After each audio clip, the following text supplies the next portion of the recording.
Don't you hate when you keep playing the same 5 licks over and over again instead of actually feeling what you're playing? Well, let's break down how to actually play with feel in just 2 steps.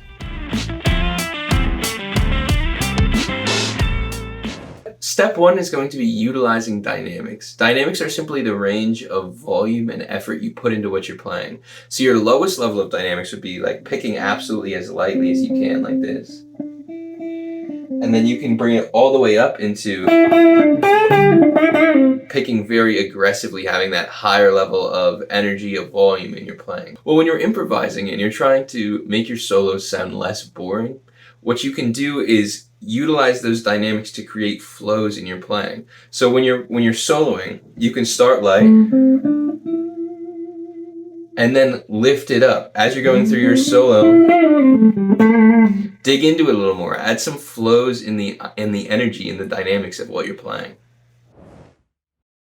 Step 2 is going to be utilizing tension in your playing. First of all, what is tension? Well, tension has a lot to do with how the harmony links together and how the notes sound together. So if you're playing over a chord, you can know how tense or how neutral the sound is either by listening or being familiar with the notes over the chord. Say we're playing over this A chord here, right?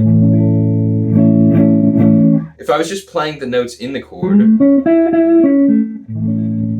it would sound pretty neutral with the chord. It would sound like I'm just playing over the chord, right? A.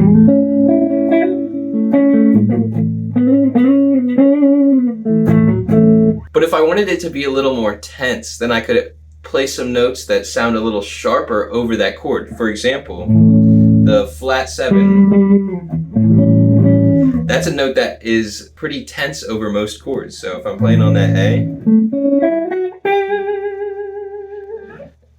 I can bring that in to add a little tension into my playing. Another example, like the flat 3. If you had the flat 3 over a major chord, or vice versa, doing the 3rd over a minor chord, which usually has the flat 3. It's like if I'm playing over this A major,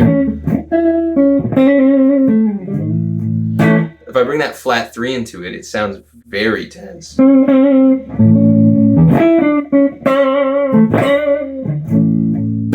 So you can mess around with that, just experiment with notes. If you're picking a chord, just pick a chord and then hear how all of the notes sound over it. And functionally, you can use that in your playing similarly to the dynamics by having moments where you want to make it tense and having other moments where you want to make it feel less tense.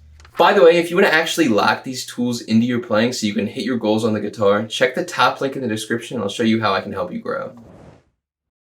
Step 3 is going to be tying it all together. This is how we're going to use our dynamics and use our tension functionally in our playing, meshed together wonderfully. So the first key concept of this is creating waves of emotion in your playing. Like if you're soloing, you don't want to just come in starting at the top, going crazy with it. You want to start kind of chill. You don't have to play nothing, but maybe just in your bottom third of your energy when you come into soloing. And then as you're playing more and more, you can ramp up the dynamics. Maybe you have some tense moments and bring it up and then bring it back down.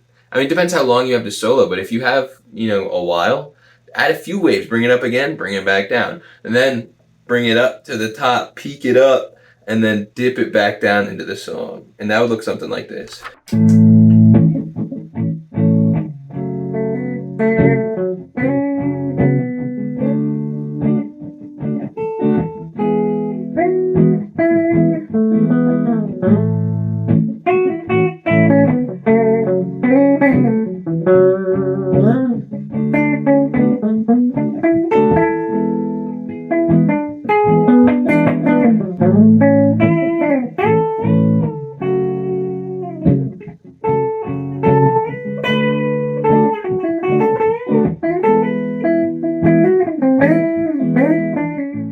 And lastly, you want to leave some space in your playing. So when you're having these moments and these waves, if you're thinking too much about that and not about breathing in your playing, having that space, you might just be playing notes endlessly, but you want to have gaps in your playing where you're essentially not playing.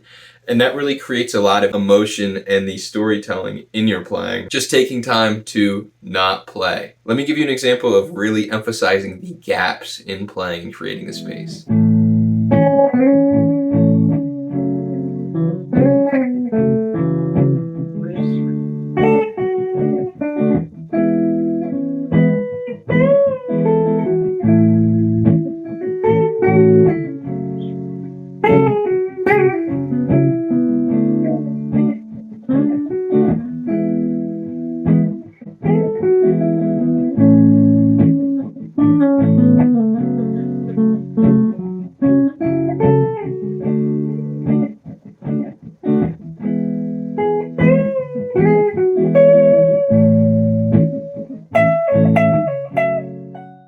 really, if you want to make huge progress on the guitar with a customized plan tailored to your goals, then check out this video right here and I'll show you exactly how I've helped players just like you hit their goals.